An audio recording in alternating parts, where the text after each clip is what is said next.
Assalamu alaikum, my name is Akif Nawaz, and in today's class we are going to talk about what is an elegy, what is eulogy and obituary. So we will be discussing that in detail, all of them one by one. But हमने ये discussion कहाँ से शुरू किया था ये आपको पता होना चाहिए कि we were talking about one of the genres of literature, that is poetry.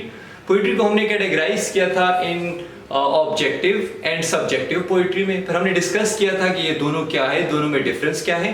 फिर सब्जेक्टिव पोइट्री को हमने आगे लेके आया था और हमने डिस्कशन स्टार्ट की थी लिरिक पोइट्री का, जो कि उस पर एक डिटेल्ड वीडियो इससे पहले मैंने अपलोड कर ली है, आप उसको ज़रा गो थ्रू करें. सो लिरिक पोइट्री में हमारे पास मुख्तलिफ फर्दर हमने उसको कैटेगराइज किया था. तो सबसे पहले हमारे पास एलिजी आता है. अच्छा, अब एलिजी जो है that comes under the heading of lyric poetry, लेकिन इसके साथ जो related terminology that is eulogy and obituary आपने बहुत सारे एमसीक्यूज या एग्जाम्स में आपने सुना होगा. So that is why I have decided to explain these terminologies with elegy. तो चलिए let's try to understand them one by one. So basically elegy is a kind of poem that is written that is to mourn the loss of someone who is recently died. Means कि एक ऐसा poem जो हम किसी के death पे लिखते हैं और जिसमें हम sorrow और sad feel करते हैं. मतलब अपने sad feelings और emotions को हम एक पोएम की शक्ल देते हैं जिसमें हमने उस शख्स की डेथ को हाईलाइट किया होता है. अच्छा, इसका जो टोन होता है that is really sombre, means के मोर्नफुल टोन होता है, सैडनेस उससे जाहिर होती है, उसमें अल्फाज का चुनाव ऐसे होता है, सेंटेंस स्ट्रक्चर ऐसे हम कंस्ट्रक्ट करते हैं कि जिससे वो लेमेंटेशन का एलिमेंट जो है वो सैडनेस का एलिमेंट हमें प्रोमिनेंट नजर आए. अच्छा, इसमें थीम्स हम क्या डिस्कस करते हैं? A theme of death, loss of a person, और मोर्निंग मीन्स हम सैडनेस, डेथ और लॉस, ये तमाम जो हमारे थीम्स हैं ये हम एलिजी में डिस्कस करते हैं. अच्छा, अब इसके एग्जांपल जो हमारे पास वॉल्ट विटमैन की एक फेमस एग्जांपल है, that is O Captain my Captain is one of the famous elegies जो कि हमारे पास है.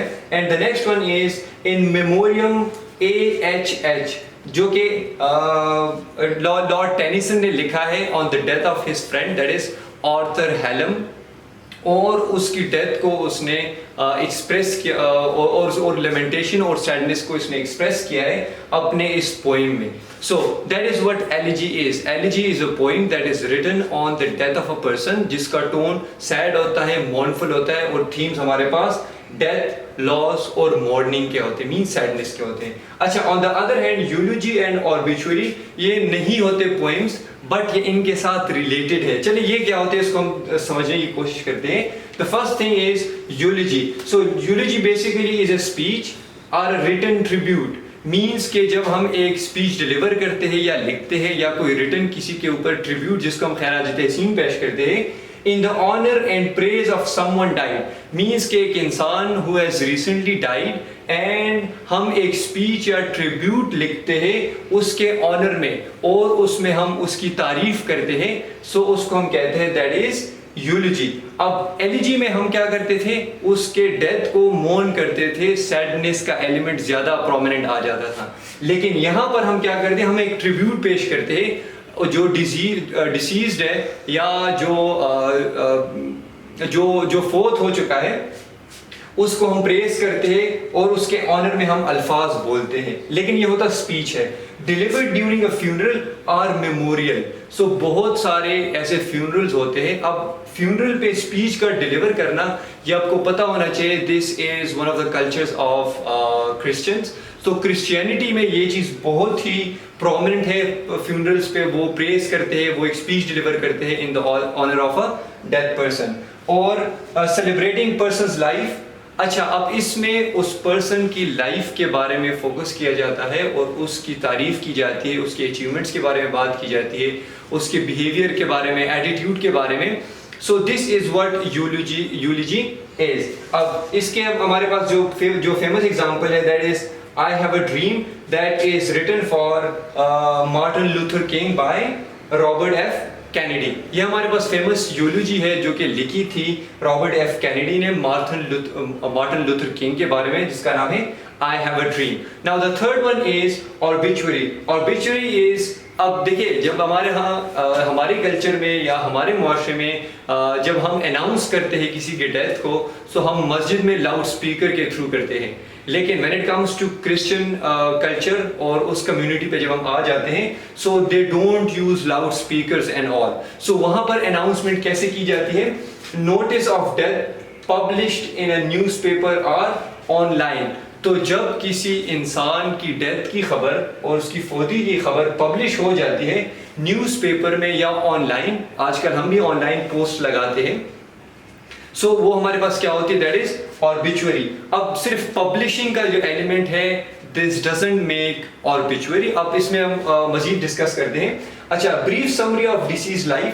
اچھا، اب اس آربیچوری میں نہ صرف ڈیتھ کو اناؤنس کیا جاتا ہے بلکہ اس کی لائف کی ایک بریف سمری ہمیں گیون ہوتی ہے، اور اس سمری میں ہم اس کے برتھ ڈیٹیل، اس کی جہاں پہ اس نے لائف گزاری ہو، اس کے اچیومنٹس پہ تھوڑی روشنی ہم ڈالتے ہیں، اور ساتھ ہی ساتھ اس کے فیونرل ارینجمنٹس کے بارے میں بھی بات کی جاتی ہے کہ اس کا فیونرل کہاں پر ہوگا، کس ٹائم ہوگا اور کیا کیا ارینجمنٹس ہوں گی. اب سب سے جو فیمس آربیچوری ہمارے پاس ہے that is published for Albert Einstein، جو کہ The New York Times نے پبلش کی تھی، جس میں البرٹ آئنسٹائن کی برتھ ڈیٹس، اس کی جو ڈیتھ ڈیٹ ہے، اس کی فیونرل ارینجمنٹس اور اس کی جو اچیومنٹس ہے تھیوری آف ریلیٹیوٹی، اس تمام چیزوں پہ بات کی گئی تھی. تو اگر میں اس پورے تمام تینوں کو سمرائز کروں، سب سے پہلے تو ہمیں پتہ ہونا چاہیے کہ ایلیجی از اے پوئم، جبکہ یولوجی اور آربیچوری ہمارے پاس پوئمز نہیں ہوتے. اچھا، elegy is written on the death of someone, جس میں مونفل اور سیڈنس کا ایلیمنٹ پرومنٹ ہوتا ہے، جبکہ یولوجی ایک اسپیچ ہوتی ہے، ریٹن ٹریبیوٹ ہوتی ہے، جس میں ہم پریز کرتے ہیں، آنر کرتے ہیں اس شخص کو جو کہ فوت ہو چکا ہو، اور یہ اسپیچ ڈیلیور کی جاتی ہے فیونرل پر. اب آربیچوری اور اس میں ڈفرینس کیا ہے؟ آربیچوری میں ایک اناؤنسمنٹ ہوتی ہے، لوگوں کو آگاہ کیا جاتا ہے، خبردار کیا جاتا ہے، اور ساتھ ہی ساتھ نہ صرف فیونرل ارینجمنٹس کے بارے میں بات کی جاتی ہے بلکہ اس کو ہم تھوڑا اچیومنٹس پہ اس کے ڈیٹیلز بھی ہم پرووائڈ کرتے ہیں. سو obituary is a kind of announcement that is published online or published in a newspaper, etc. and etc. So I hope کہ آپ کو سمجھ آ گئی ہوگی کہ what is the difference between elegy, eulogy and obituary. So if you have something interesting to share regarding all of these, so do share with us in the comment section. And that's all from my side. We'll be discussing other parts of lyric poetry as well. So stay tuned and we'll see you in the next one. Thank you so much. Allah Hafiz.